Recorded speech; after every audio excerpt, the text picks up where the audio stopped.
Olá, Nutri, tudo bem por aí? Aqui tudo ótimo. Você já imaginou começar a tratar os seus pacientes diabéticos usando canela? É o que a gente vai ver hoje no nosso quadro Atualiza Nutri. Se você caiu aqui de paraquedas, seja muito bem-vindo. Eu sou a Amparo e sou uma das três para Nutrir. A nossa missão é te ajudar a se desenvolver e ser um profissional cada dia melhor. Por isso, a gente criou esse quadro Atualiza Nutri. E toda semana a gente traz para você um artigo científico bem picadinho, bem é, colocadinho para você não precisar ler. A gente lê e explica para você. Vamos lá? Hoje nós estamos trazendo um artigo super recente, publicado na Revista Brasileira de Enfermagem. A gente vai deixar o link dele aqui na descrição. Esse artigo se chama Eficácia da Canela na Redução de Medidas Antropométricas em Pessoas com Diabetes Tipo 2, um ensaio clínico.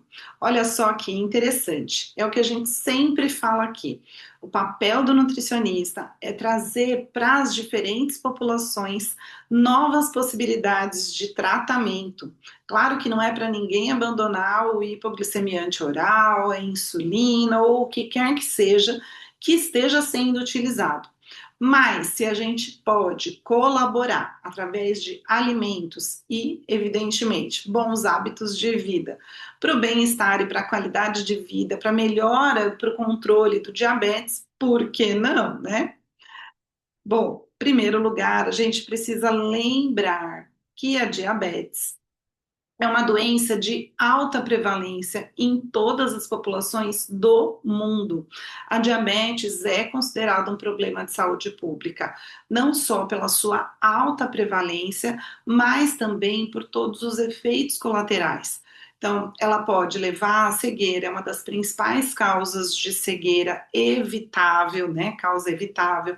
Ela leva a amputações e a aposentadoria precoce. Ela leva a depressão, ela aumenta a possibilidade de doenças cardiovasculares e ela sempre está casadinha com outras condições, né, outras comorbidades. Então, o que que acontece? A gente está aí com uma doença que mais cedo ou mais tarde, né, é inevitável o nutricionista dar de encontro com um paciente diabético e né, doente, né, com várias condições para serem tratadas. Nesse artigo tem uma estatística assustadora. Até o ano de 2035, ou seja, daqui a 10 anos, praticamente amanhã, falando em termos de futuro, a gente espera que mais de 4 bilhões de pessoas no mundo sejam afetadas pela obesidade e pelo sobrepeso. Isso é uma estatística assustadora, não há sombra de dúvida. O pior de tudo é que, dentre esses 4 bilhões de pessoas que estarão com sobrepeso e obesidade, estima-se que aproximadamente 80% delas vá também desenvolver diabetes, diabetes tipo 2. Isso é um quadro assustador, tanto para o perfil epidemiológico, né, mundial, global, como principalmente para as questões relacionadas a custos em saúde pública, porque a gente estima que mais da metade dessas pessoas vai estar locada em países como o Brasil, em países em desenvolvimento. Países nos quais as pessoas têm muita dificuldade de acesso à saúde pública, à saúde gratuita, e esse tratamento para diabetes, ele tem todo um custo e uma progressão. E ele não basta, não é só tomar um remedinho. Tratar diabetes não é só tomar um remédio, né? Um hipoglicemiante. Antes fosse precisa de orientação nutricional, precisa de orientação em relação à atividade física, precisa de todo um cuidado no sentido de manicure, pedicure, até cortes de cabelo para a pessoa evitar machucados, porque a cicatrização é complexa, é defeituosa. Então, a diabetes ela é uma doença de alta complexidade e sendo de alta prevalência, ela se torna um foco muito importante para todos os profissionais de saúde. E por que que isso chama muito a atenção? Porque ultimamente a gente tem feito mais e mais descobertas, onde a gente entende que todas as alterações metabólicas que acompanham o diabetes vão mudar a sinalização insulínica, piorando mais ainda a própria diabetes. Então, ela é uma doença que se retroalimenta e ela tem outras fundamentações. Existem alterações que hoje estão mais compreendidas no eixo cérebro-intestino, porque o diabético tem uma microbiota toda diferenciada em relação ao não diabético. E aí, tudo isso, todo esse conjunto de coisas, aumentam os sinalizadores inflamatórios, que normalmente, né, a partir dos 40 anos já vão aumentando, mas para o paciente diabético vai aumentando mais ainda, e tudo isso colabora para desfechos cardiovasculares negativos. Lembrando que todo diabético é um arteriopata, né? Ele tem alterações no sistema vascular que são muito importantes por conta do excesso de glicose que está circulando. E aí todas essas questões, então, levam para desfechos cardiovasculares negativos e a gente precisa lembrar que as doenças cardiovasculares são a primeira causa de morte no mundo inteiro. Portanto, tudo e qualquer esforço que a gente faça para evitar essa cadeia de desfechos, né, essa cadeia de comprometimento de saúde que a diabetes provoca, tá valendo a pena. E aí que temos então, next. A diabetes, ela também apresenta um tratamento de alto custo, principalmente quando a gente está falando de pacientes que necessitam de insulina, tá? Os hipoglicemiantes orais, de maneira geral, eles têm um custo acessível e uma boa parte deles é disponibilizada, pelo menos aqui no Brasil, pelo sistema de saúde pública, o que não muda o custo, né? Pode não ser um custo para o paciente, mas vai ser um custo para a sociedade, tá? O governo não tem dinheiro, ele compra todo esse medicamento e disponibiliza para a população através do dinheiro que a gente dá para ele pelos nossos impostos. Então, quanto menos gasto com saúde a gente tenha, mais a gente vai ter condições de fazer outros investimentos em infraestrutura, em construção de hospitais, em construção de escolas e etc. A diabetes, como eu já falei, ela tem muitos efeitos colaterais, né? Então, todo diabético é um arteropata. A gente tem aí a questão de que muitos pacientes acabam indo para amputação de membros, então tem uma diminuição da produtividade, tem uma aposentadoria precoce, tem uma depressão envolvida nesse paciente, todo um custo familiar. E a gente, portanto, precisa buscar outras possibilidades de tratamento, né, além do que a gente já tem do convencional. Buscando essas possibilidades, a gente pensando em fitoterápicos, a gente tem já estudos, muitas evidências do uso da canela, nossa canela mesmo, né? Aquela canela do tempero do dia a dia, que possui compostos que favorecem a modulação da liberação da insulina e, portanto, melhoram tanto o controle glicêmico como a moderação do apetite. O diabético, ele é um desnutrido fake, né? Porque como a glicemia não chega dentro da célula, ele tem uma sinalização de fome eterna, ele está sempre precisando de energia, mesmo estando com açúcar, um alto índice de glicemia, ele dentro da célula ele não tem energia. Então ele tem um apetite feroz e principalmente ele tem desejo por comer doce, né? O uso da canela em pó melhora e favorece todos esses sintomas.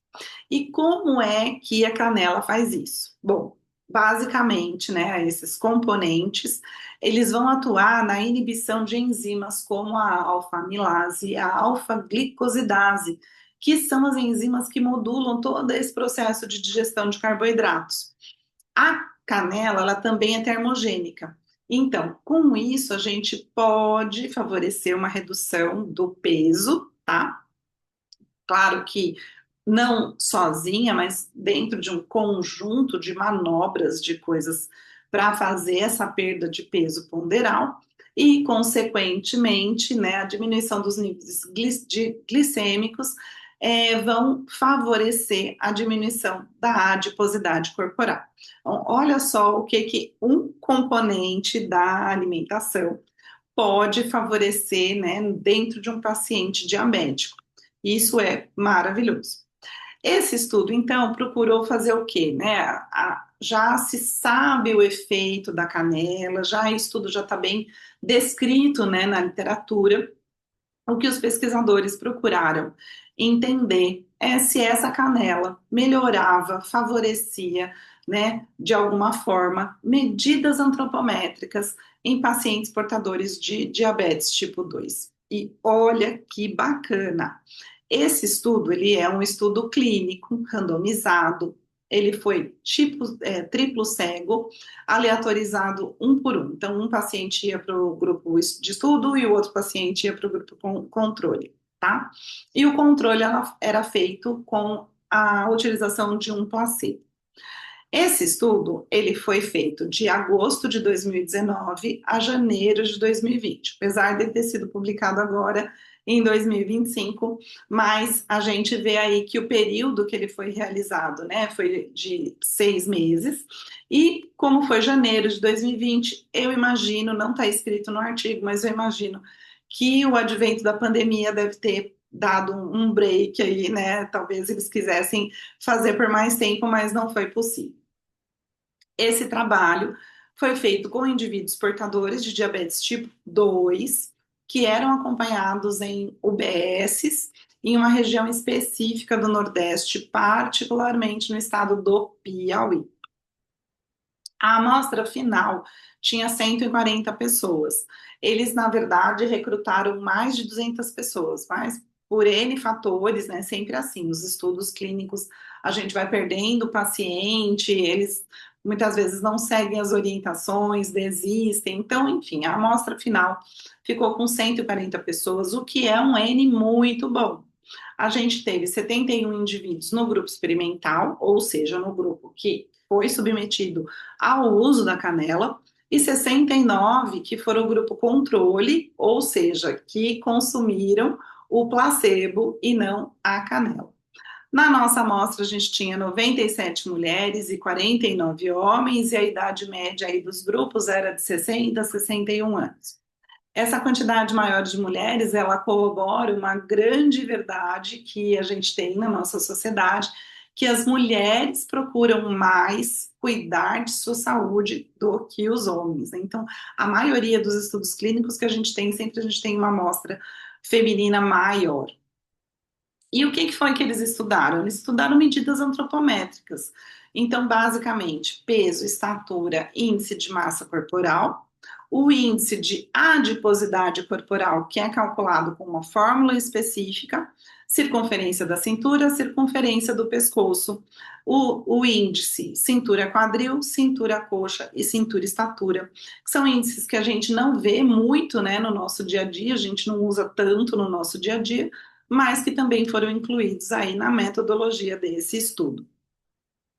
Bom, o grupo estudo, né, o grupo D, que recebeu a amostra, eles receberam canela encapsulada, eram 4 cápsulas de 750 miligramas, então a dosagem do dia total era de 3 gramas, eles eram orientados a tomar 2 cápsulas antes do café da manhã e 2 cápsulas antes de uma das principais refeições, ou almoço ou jantar. E o grupo controle recebia cápsulas com celulose microcristalina, que é uma substância inerte, né? Uma fibra, não vai fazer nenhuma diferença aí no metabolismo, enfim, não vai ter nenhuma ação no corpo. E quais foram os resultados que esse estudo mostrou? Então, eles realmente obtiveram mudanças das medidas antropométricas no grupo estudo. Houve mudança no peso, no índice de massa corporal, no índice de adiposidade corporal e em todas as circunferências estudadas, na abdominal, do pescoço e do quadril, tá? Isso também no índice cintura-quadril e no cintura-estatura, não houve diferença entre os grupos. Nestes índices aqui que a gente apresentou antes, né, peso, índice de massa corporal, teve uma diferença do grupo estudo para o grupo controle, e nessas duas medidas, cintura-quadril, cintura-estatura, não houve diferença. Talvez também porque são medidas que iam demorar mais do que 90 dias para se ter uma alteração mais robusta, né? E o que acontece? Apesar de terem observado alterações, diferenças de um grupo para o outro, elas não foram estatisticamente significativas, tá? O que não invalida o resultado. E a conclusão que esses pesquisadores chegaram é de que realmente o uso de 3 gramas de canela por dia, dividido em doses, em 2 doses, durante 90 dias, foi capaz de modificar alguns parâmetros antropométricos e, obviamente, como todo estudo, né, eles acabam sempre concluindo que é importante ter mais estudos relacionados. De qualquer forma, ainda que as medidas antropométricas não tenham tido uma diferença tão significativa, a literatura já mostra de forma concisa que o uso de canela favorece o controle glicêmico. Então, é uma boa estratégia a gente utilizar, né, indicar, motivar as pessoas a usarem canela no seu dia a dia. Toma lá no cafezinho, consome junto com a fruta, enfim, alguns pacientes podem recusar um pouco porque acaba enjoando do sabor, não é? E aí a formulação encapsulada acaba sendo também uma boa possibilidade, tá? E se você quer saber mais sobre diabetes, eu te oriento a entrar, conhecer, né, entrar no nosso site, conhecer o curso que a gente tem sobre diabetes, porque ele está bem mais completo, fala muito mais sobre a fisiopatologia da doença e você vai ficar craque em como atender um paciente diabético, porque como eu falei, é questão de tempo, mais cedo ou mais tarde, você recebe um paciente diabético para tratar. Bom, não vá embora sem deixar um joinha aqui pra gente. Se você ainda não segue o nosso canal, por favor, seja nosso seguidor, aperta aí o sininho das notificações para receber todos os nossos vídeos e eu te espero no próximo vídeo. Até!